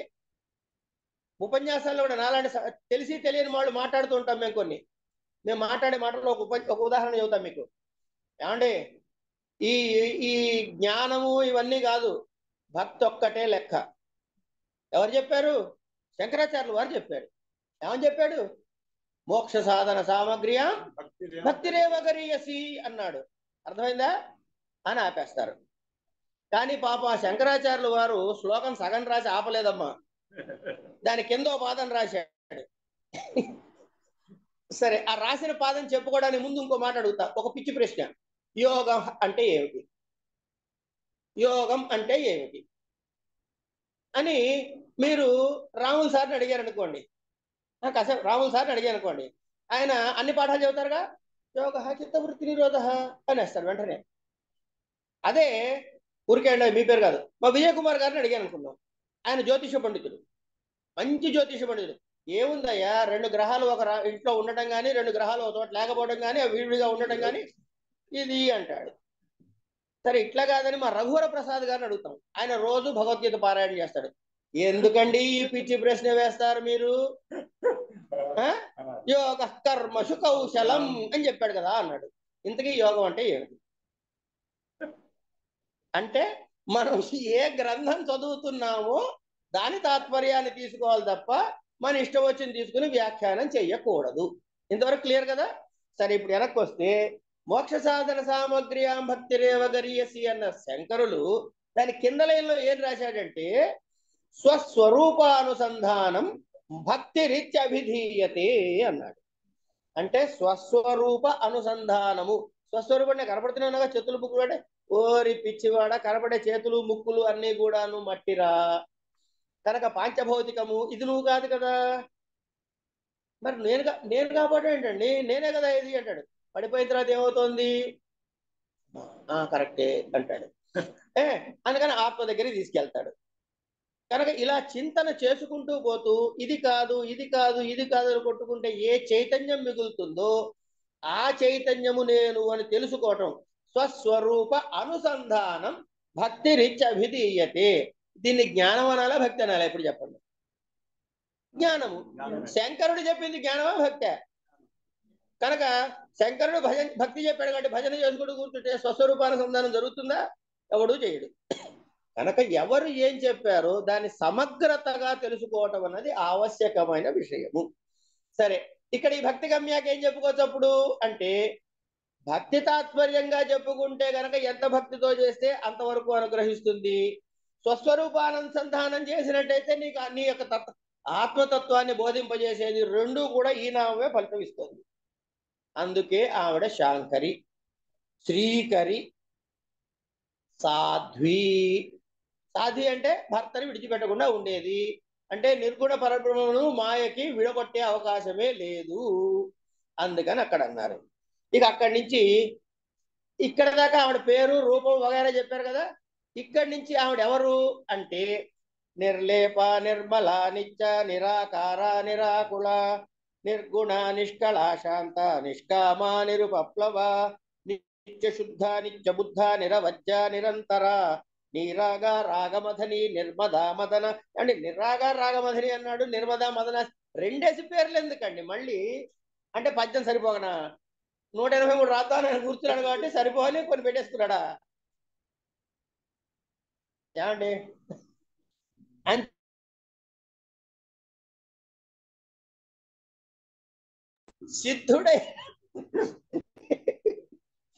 సిద్ధుడైన వాడికి ఏ రాగాలు ఉండవు. ఏమండి? సాధనలో ఉన్నవాడికి ఆ రాగాల్ని తొలగిస్తుంది. కనుక ఒకటి సిద్ధుడికి ఒకటికి సాధ్యుడికి కావలసిన 2 నామాలు ఉంటాయి. అంటే ఎంచేత నిర్మోహ, వాడికి మోహమే ఉండదు. సిద్ధబోధ అంటే ఆత్మజ్ఞానము కలిగిన వాడు నిర్మోహ. ఆత్మజ్ఞాన సాధనలో ఉన్నవాడికి మోహనాశిని. నిర్మమ మమతాహంత్రి, నిష్పాప పాపనాశిని, నిష్క్రోధ క్రోధశమని. ఇట్లా అమ్మవారి యొక్క నిర్గుణ స్వరూపాన్ని కూడా మనకి పరిచయం చేశారు. ఇంతకీ లలితా సహస్రం నిర్గుణ బ్రహ్మం చెప్పిందా, సోపాధిక బ్రహ్మం చెప్పిందంటే రెండు చెప్పింది. ఏమండి? అమ్మవారి గురించి భిన్నగా చెప్పిందా, అభిన్నగా చెప్పాడంటే భిన్నగా రూపాలు చూపించాడు, అభిన్న రూపాలు చూపించాడు. అమ్మవారు జీవుల్లో ఉందా వ్యష్టిగా ఉందా అంటే జీవుల్లో ఉందని చెప్పి యోగ మార్గం చూపించాడు. యంత్రాత్మిక అంటే యంత్రం చెప్పాడు, తంత్రాత్మిక అంటే తంత్రం చెప్పాడు, మంత్రాత్మిక అంటే మంత్రం చెప్పాడు. ఏమి చెప్పలేదు అంటే అన్నీ చెప్పాడు. ఇట్లా అమ్మవారు మళ్ళీ ఇప్పుడు ఏ ఏ క్షేత్రాల్లో ఉంటుంది? ఓడ్యానపేట నిలయ, బిందు మండల వాసిని, రహోయాగ క్రమారాజ్య, రహస్తర్పణ తర్పిత, సత్యప్రసాదిని, విశ్వసాక్షిని, ఇట్లా వరుసగా అమ్మవారి యొక్క నామాల్ని చెప్పుకుంటూ వచ్చారు. ఈ విధంగా ఈవిడ చిచ్చక్తిట, చేతనారూపాట, జడశక్తి, జడాత్మిక కనుక ఈవిడ అన్ని సమస్తము తానే. తాను కానిది లేదు, తాను ఇవ్వలేనిది లేదు. మనం ఏ విధమైన భావనలో ఉంటామో ఆ భావనని సమగ్రముగా ఇస్తుంది. కనుక మనం చేసే సాధనా విశేషంలో ప్రధానమైనది ఏమిటంటే భక్తి. తర్వాత ఏ ఏ విధములైనటువంటి అనుష్ఠానం చెయ్యాలి, ఎలా చెయ్యాలి, ఈ వివరాలు అన్నీ కూడా లలితా సహస్రనామంలో ఉన్నాయి. ఇంకొక సీక్రెట్ ఏంటంటే శ్రీ విద్యోపాసన చేస్తున్నటువంటి వారు, శ్రీ విద్యోపాసకులు అని ఎవరైతే చెబుతూ ఉంటారో ప్రపంచంలో, వాళ్ళు ఏ యంత్రార్చనని చేస్తారో అవన్నీ కూడా లలితా సహస్రనామ పారాయణ చేయటం ద్వారానే సిద్ధిస్తాయి. కనుక ఆ ఫలితాన్ని కూడా లలితా సహస్రనామం ప్రసాదిస్తుంది. ఎందుకంటే ఇక్కడ నామాత్మకముగా అర్చా విశేషం అంతా కూడా చెప్పబడింది రహస్యముగా. కనుక ఆ వివరాలు ఎక్కడ చెప్పింది ఒకసారి చెప్పరా అంటే నేను ఆ నామాలు చదవను, అవి మనం చదువుకుందాం, తర్వాత ఎప్పుడో అవసరం వచ్చినట్టు చెప్పుకుందాం. కనుక కత్తి తెలిసి కోసుకున్నా తెలియక కోసుకున్నా కోసుకోవడమేలాగా తెలిసి చేసినా తెలియక చేసినా ఫలితం ఇవ్వక మానదు. పైగా దేవతలకు ఒక కండిషన్ ఉందండి, ఎవరికి చెప్పద్దు ఈ సీక్రెట్. దేవతలకి ఒక రూల్ ఉంది, వాడు ప్రత్యక్షం కాడు పట్టాన, కానీ అయ్యాడు అనుకోండి వరం ఇవ్వకుండా వెళ్ళడానికి లేదు. ఏదో ఒక వరం ఇచ్చేళ్ళాలి. మరి నువ్వు ఏదో ఇది కాదు అదనగరా ఇదడు కాదు ఏంటండి, వాడు వద్దంటుంటే బతిలాడతారు బ్రహ్మగారు, మీకు అర్థం కావట్లేదా అంటే లేదరా నాయన వాడికి కనపడ్డా కాబట్టి నేను చచ్చినట్టు వాడికి వరం ఇవ్వాలి అంటారు. కనుక భగవంతుడు మనకి ఇష్టి తీరుతాడు ఎప్పుడు, నువ్వు ఏమడిగితే అది. అడగడం చేత సవాల్గా. కనుక ఏమడుక్కోవాలో తెలియాలి. ఫస్ట్ అడుక్కోవాలని తెలిసిపోయింది, కానీ ఎలా అడుక్కోవాలో తెలియాలి, ఏం అడుక్కోవాలో తెలియాలి, ఎంత అడుక్కోవాలో తెలియాలి. దీని అన్నిటికీ టెక్నిక్ ఏమిటంటే, నీ ఇష్టం వచ్చింది చేసుకోపో అన్నాం అనుకోండి, వారు వీడు ఏమేం చేశాడు రా నాయన అని మళ్ళీ ఆవిడ పెద్ద పేపర్ తీసుకుని వీడి పుణ్యాలు ఏమిటి, వీడి పాపాలు ఏమిటి అన్ని లెక్కలు రాసుకొని కూడికలు తీసివేతలు వేసి చిత్రగుప్తుడిని పిలిపించి అరే బాబు సార్ వీడు లెక్కలు చెప్పరా అంటాడు. వాడు ఆ లెక్కలన్నీ చూసి అమ్మ వీడికి ఇది అంటాడు. కానీ వీడు ఇంకో మాట అన్నాడు రా బాబు, నిన్న పొద్దున్నే మత్సమ పాతకి నాస్తి పాపకి తత్సమ అని, ఇంకేం లేదమ్మా అయితే వాడికి మోక్షం ఇచ్చాడు. కనుక మనం ఏం అడగాలంటే అర్థమైపోయింది కదా, అది ఎప్పుడు ఇస్తుందో ఆవిడ ఇష్టం. ఇలా 1000 నామాలలో చెప్పినటువంటి విశేషాంశాలని ప్రిసీ రైటింగ్ అంటారు చూసారా, జిస్ట్ రాయటం అంటారు చూసారా, అలా లలిత అష్టోత్తర శతనామావళిలో కూడా రాసి రజతాచల శృంగాగ్ర మధ్యస్థాయై నమో నమః. ఇది చదువుతున్నప్పుడు ఏం చేయమన్నారండి బాబు, మిగతా వాడికన్నా నాకు తెలియదు, కానీ లలిత అష్టోత్తరం చదువుతుంటే మాత్రము ముందు ఓం ఐం హ్రీం శ్రీం అనాలి అని గురువులు చెప్తారా చెప్పరా అంటే రోజు 108 సార్లు ఏమంటున్నారు, ఓం ఐం హ్రీం శ్రీం రజతాచల శృంగాగ్ర మధ్యస్థాయ నమః, ఓం ఐం హ్రీం శ్రీం హిమాచల వంశ పావనాయ నమో నమః, ఓం ఐం హ్రీం శ్రీం శంకరార్థాంగ సౌందర్య శరీరాయ నమః, ఓం ఐం శ్రీం లసన్మర్కతో సత్య విగ్రహాయ నమః. ఇట్లా చదువుకుంటూ పోతాం. అంటే ఇన్నిసార్లు ఏమడుగుతున్నావయ్యా, మహత్తత్వాన్ని సాధన చేస్తున్నావు, అమ్మవారి శక్తిని సాధన చేస్తున్నావు, అమ్మవారి విభూతుల్ని సాధన చేస్తున్నావు, అమ్మవారి యొక్క చైతన్యాన్ని వాగ్రూపంగా చేస్తుంది. శక్తి మొత్తం అంతా కలిపితే అయితే స్థూల రూపము లేకపోతే వాగ్రూపమేనండి. ఈ రెండు తప్ప మూడో రూపం లేదు. కనుక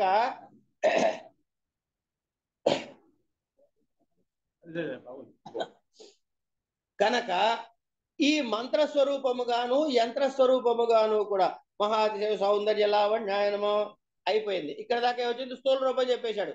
సదా పంచదశాత్మైక్య రూపాయై నమో నమః. మంత్రం యొక్క స్వరూపము నువ్వేనమ్మా అని చెప్పాడు. మంత్రాత్మక అయిపోయిందా? కస్తూరి తిలకోసాలిన భస్మ రేఖాంక స్వస్తకాయ నమ. ఇక వరుసగా చెప్పుకుంటూ వచ్చి తాంబూల పూరిత స్మే వదనాయ నమ, కంబు భోగ సముచ్చ గిరీశబద్ధ మాంగళ్య మంగళాయ నమో నమ భక్తిల. ఇక వరుసగా వచ్చి అమ్మవారి లక్షణాలు కామకోటి మహాపద్మపీఠస్థాయే నమ, శ్రీకంఠ నేత్ర కుముద సచామర రమావాణి వీతాయను భక్త రక్షణ దాక్షిణ్య కటాక్షాయ నమో నమ. ఈ ఒక్క నామం పడుకుంటే సరిపోదండి. తర్వాత బ్రహ్మోపేంద్ర శిరోరత్న రంజితాయై నమో నమ. వీళ్ళందరి కిరీటాలు ఆవిడ పాదాల దగ్గర ఉన్నాయంటే అంటే ఏం లేదండి, వారి అస్తిత్వానికి కార్యము అని పేరు పెడితే అమ్మవారు దానికి కారణము అంతే. లీలా కల్పిత బ్రహ్మాండ మండలాయై నమో నమ. లీలా కల్పిత అంటే మిథ్యానేగా చెప్పేశారా? తర్వాత అమృతాది మహాశక్తి సమృతాయై నమో నమ అంటే ఏమిటండి? అంటే అమృత కుంభం తీసుకొచ్చి అక్కడ పెడతానే కాదు. అమృతము అనేటటువంటి శబ్దము ఏ అక్షరంతో ప్రారంభమైంది? అకారాది క్షకారాంతము సర్వశక్తి సంపదవి నీవే తల్లి అని ఇక్కడ మంత్రస్వరూపాన్ని ఇందులో ఇక్కడ చెప్పారు. అట్లా చిదగ్రుడు సంగుతు సుదేహాయ నమః అంతర్ముఖ జనానంద ఫలదాయై నమో నమః. తర్వాత ఈవిడకున్న గొప్ప లక్షణము సత్యప్రసాదిని క్షిప్ర ప్రసాదిని అని రెండు ఉన్నాయి. అవ్యాజ కరుణ పూర పూరితాయై నమో నమః. ఈవిడ ఇంకేం చేస్తుంటా? నితాంత సచ్చిదానంద సంయుక్తాయై నమో నమః. నితాంత సచ్చిదానంద సంయుక్త.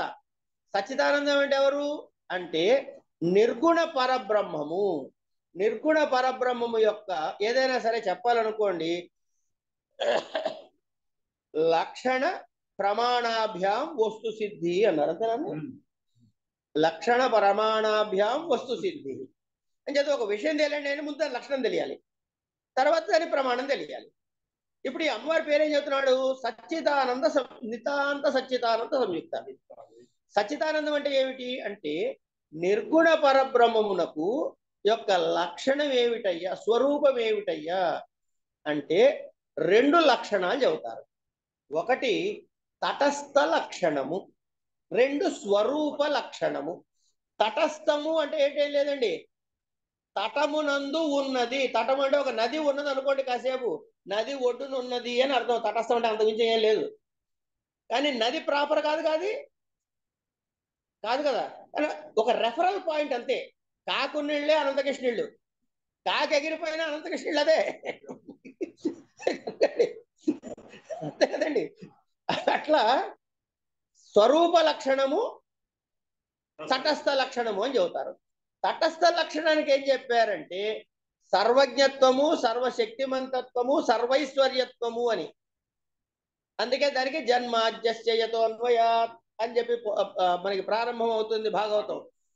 దీనికి సూత్రం ఎక్కడి నుంచి వచ్చిందయ్యా అంటే బ్రహ్మసూత్రాలోని రెండవ సూత్రము, కానీ అది మొదటి సూత్రం. ఎందుకంటే మొదటిది గడప సూత్రం, ఎంట్రీ పాయింట్ అనమాట. కనుక జన్మాద్యస్యత కొట్టుకుందాం దాన్ని మళ్ళీ తర్వాత. కనుక ఇంతకు ఎక్కడున్నాము? ఇది తటస్థ లక్షణం. మరి స్వరూప లక్షణం ఏంటంటే సచ్చిదానందమే స్వరూప లక్షణము అన్నారు. ఈ సచ్చిదానందముతో నితాంత సంయుక్త ఎవరండి ఉన్నది అంటే జగన్మాయ. కనుక నిర్గుణ చైతన్యమునకు కలిసి ఉండి సోపాధిక బ్రహ్మముగా ఏదైతే ఈ సమస్త జగత్తి సృష్టి స్థితి లయ అంతేనా, ఇంకేమన్నాయా? కాదండి, 5 ఉన్నాయి. తిరోధాన అనుగ్రహములు అని. అందుకే ఆవిడకి అందులో ఏం పేరు పెట్టారు? పంచకృత్య పరాయణ. పంచకృత్య పరాయణ అంటే సృష్టి స్థితి లయ తిరోధాన అనుగ్రహాలు. ఓ జాన్ చెట్టు వేయండి మీ ఇంట్లో ముందు. ఓ జాన్ చెట్టు వేశారు, వేగంగా చెట్టు వచ్చిందా లేదా? సృష్టి జరిగిందా లేదా? జాన్ చెట్టు ఉందా లేదా? ఏమిటండి దాన్ని? స్థితి. కొన్నాళ్ళ తర్వాత మాడిపోయి పారిపోయింది లయ. పడిపోయే లోపల ముందు ఏం చేసింది? అది కాయలు కాసిందా? ఆ కాయల లోపల ఏమున్నాయి? గింజలు ఉన్నాయి, బీజములు అన్నాం అంతేనా? అవే సంస్కారాలు. అంటే మన సంస్కారాలన్నీ బీజప్రాయముగా ఉంటాయి. ఇది ఎక్కడున్నాయి? ఆ చెట్టు పండులోనే ఉన్నాయి. ఎప్పటిదాకా ఉంటాయి? మళ్ళీ విత్తే వరకు ఉంటాయి, అంతే కదా. అలా దాచిపెట్టుకోవడం తిరోధానము, సందర్భం వచ్చినట్టు మళ్ళీ నాటడం అనేది అనుగ్రహం. కనుక సృష్టి స్థితి లయ తిరోధాన అనుగ్రహములు అనేటటువంటి పంచకృత్య పరాయణ ఆ తల్లి.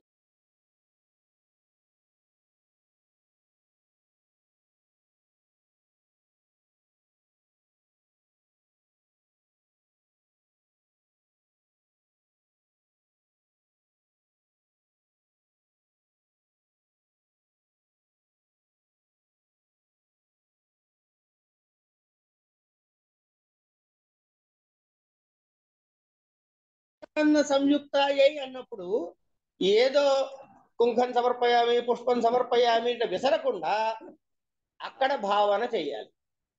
మీకు ఒక విషయం చెబుతా. ఇక్కడ కంచి పరమాచార్యుల వారు చంద్రశేఖరేంద్ర సరస్వతి స్వామి వారు అర్చన చేస్తున్నారట. చేస్తున్నప్పుడు నాకు ఆ సందర్భం పూర్తిగా గుర్తు, నేను తప్పులు చెబితే క్షమించుగాక. కానీ ఆయన చేస్తున్నప్పుడు ఆయనకు అందించే పుష్పం ఉంటుంది, అది తేడా వచ్చింది. ఆయన ఆగిపోయారు అక్కడ. ఆ మంత్రానికి సరి అయినటువంటి ప్రక్రియ ఏదో అక్కడ జరగలేదు. వివరం చెప్పకుండా ప్రక్రియ అని చెప్పేసి గోడ దూకుడు సమాధానం అంటారు దీన్ని. అది జరగలేదు, అని ఆగిపోయారు అక్కడ.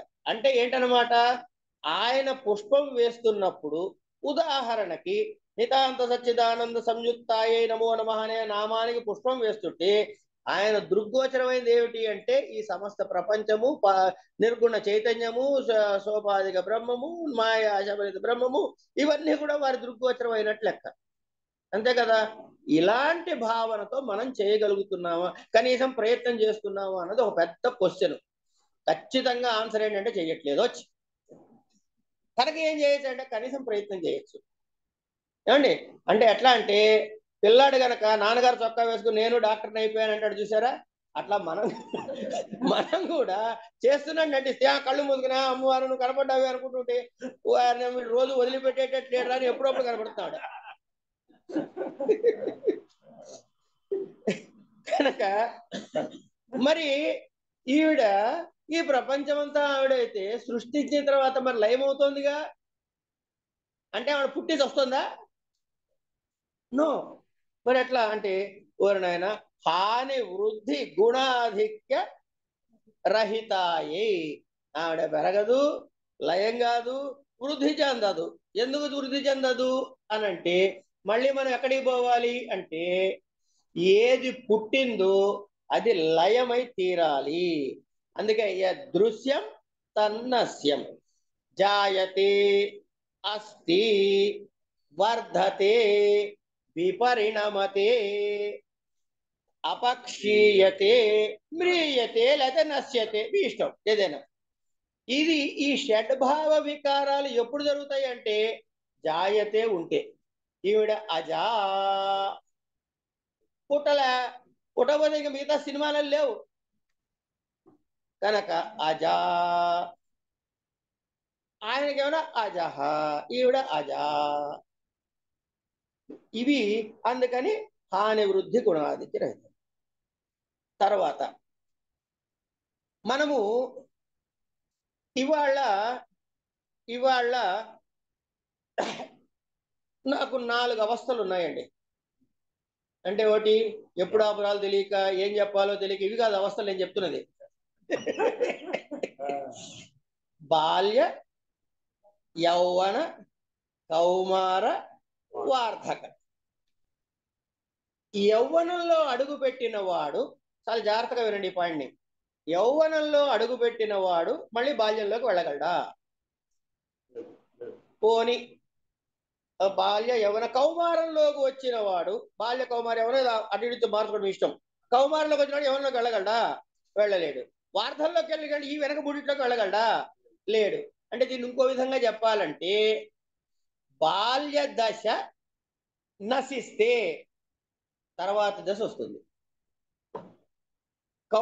యౌవన దశ నశిస్తే కౌమార దశ వస్తుంది, కౌమార దశ నశిస్తే వార్ధక్య దశ వస్తుంది.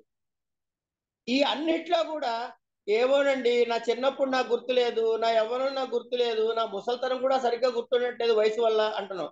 మరి ఈ నశించిన దాన్ని గుర్తు పెట్టుకున్న వాడెవడు అంటే, లయమైపోయినా లయము కానిది ఒకటి ఉండాలి కదా, అదే చైతన్యము అని గమనించాలి.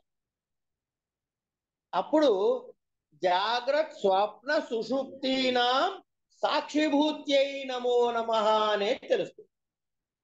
ఎలాగైతే బాల్య యౌవన కౌమార వార్ధకాలు లయమైతే, ఒకటి లయమైతే నశిస్తే రెండోది వస్తుందో, వచ్చినా కూడా అన్నిట్లోనూ సమానంగా గుర్తుపెట్టుకుంటున్నాము. అలాగే అలాగే జాగ్రత్త అవస్థలో ఉన్నటువంటి విచక్షణ, స్వప్నావస్థలో జరిగిన అనుభవాలు, సుషుప్తి అవస్థలో జరిగిన అనుభవాలు, లేచాక మళ్ళీ జాగ్రత్త అవస్థలోకి వచ్చినప్పుడు అనంటే, జాగ్రత్త అవస్థ లయమైతేనే స్వప్నావస్థ, స్వప్నావస్థ లయమైతేనే సుషుప్తి అవస్థ. లయమై మళ్ళీ పుట్టింది ఇది, కానీ నీకు మాత్రం ఇవన్నీ గుర్తున్నాయి. అంటే ఇవి కాని వాళ్ళమనే కదా అర్థం. ఇంతవరకు తేలిపోయింది కదా. కనుక నాయన ఆత్మ భిన్నము కాదు, ఒకటి అని చెప్పాడు. ఇవన్నీ నాకు చెప్పకు నాయన, నువ్వు ఈ జన్మలో చచ్చిపోయాడు వాడు, ఇంకో జన్మ ఎత్తాడు, ఇక్కడ ఎల్లయ్య అక్కడ పుల్లయ్య, కనుక ఈ ఆత్మ అక్కడ పుల్లయ్య అయింది కాబట్టి రెండు ఆత్మల కింద లెక్కేసుకోవాలి అంటాడు వాడు వచ్చి. నీకు నీ తెలివితేట నా తెలివితేట లేవనుకున్నావరా అంటాడు కృష్ణుడు. ఆయన ఏం చెప్తాడంటే, వాసాంసి జీర్ణాని యథా విహాయ నవాని గృహ్ణాతి నరోపరాణి. అంచేత మనిషి మారాడా చొక్కాలు మారుస్తే? అబ్బే లేదండి, ఇది కూడా అంతేనన్నా, ఆత్మ మారలేదు, పేర్లు బట్టలు మారాయి. షర్ట్ అంటున్నావు, చిరిగిన షర్ట్ అంటున్నావు, మంచి షర్ట్ అంటున్నావు, కుర్తా అంటున్నావు, టీ షర్ట్ అంటున్నావు, వేసుకునేది మాత్రం నువ్వే ఆ ఆత్మ పదార్థమే అని ఇలా అనేక ఉపపత్తులతో ఆత్మ యొక్క నిత్యత్వాన్ని సాధించాం. ఇక సరే, దుష్ట భీతి మహాభీతి భంజనే సమస్త హృదయాంబోజ నిలయాయై నమః. అందరి హృదయములలో సమస్త హృదయాంబోజ నిలయ అంటే అందరి హృదయములలో ఉన్నటువంటి దాన అనంటే సర్వవ్యాపకమైన శక్తి. ఇట్లా సహస్రార సరోజాత వాయిస్తాయ నమః, పునరావృత్తి రహిత పురస్థాయై నమః. ఇట్లా భావనా మాత్ర సంతుష్ట హృదయాయై నమో నమః. చంద్రశేఖర భక్తార్తి భంజనాయై నమో నమః. అన్నిటికన్నా బ్యూటిఫుల్ నామ ఎవ్వరికి చెప్పకండి. నామ పారాయణాభీష్ట ఫలదాయై నమో నమః. కనుక నాలుక చివరి నుంచి చదివినా కూడా ఫలితం వస్తుంది అంటే భ్రమ. నామ పారాయణ చేస్తే, నామ శబ్దోచ్చారణ కాదు, పారాయణ అక్కడ మనసు లగ్నం చేసి చేస్తే అమ్మ తప్పకుండా మనకి ఫలితాన్ని ఇస్తుంది. అక్కడేమిచ్చారండి? శివశక్త్యైక్య రూపిణి లలితాంబిక మహాదేవరతోత్సుక్య మహాదేవ్యై నమో నమః. అబ్బా, ఇంత బూతులు రాస్తారా? కాదు, ఒకటే అయిపోవటము. అక్కడ శివశక్త్యైకము ఎట్లాగో మహాదేవ రథోత్సుక్య మహాదేవి అన్న ఒకటే అర్థము. కనుక లలిత సహస్రనామములకు, లలిత అష్టోత్తరమునకు, లలిత మంత్రమునకు, లలిత యంత్రమునకు, లలిత తంత్రమునకు, తర్వాత మంత్రోపదేశం చేసిన గురువుకి, మంత్రోపదేశం పొందిన శిష్యుడికి, మంత్రోపదేశిన మంత్రానికి, తద్ అధిష్టాన దైవతానికి, తద్ నిర్మాణించినటువంటి యంత్రానికి, వీటన్నిటికీ కూడా అభేదము. దీనినే షడ్భావ సమాధి స్థితి అంటారు.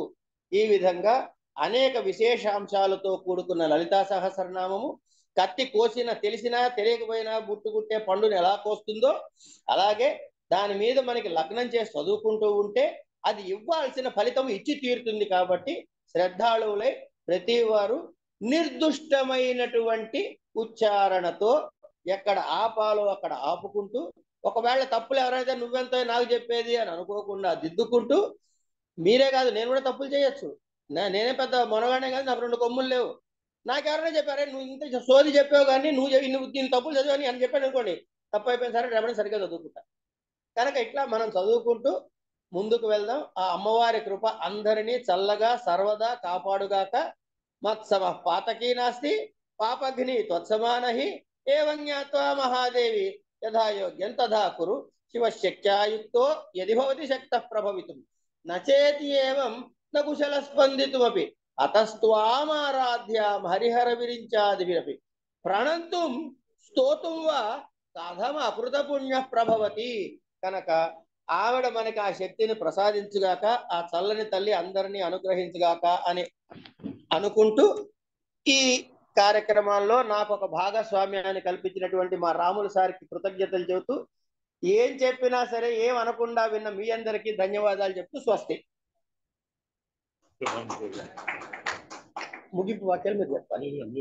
ముగింపు మీరే అంతా మీరే ఇవ్వాలి.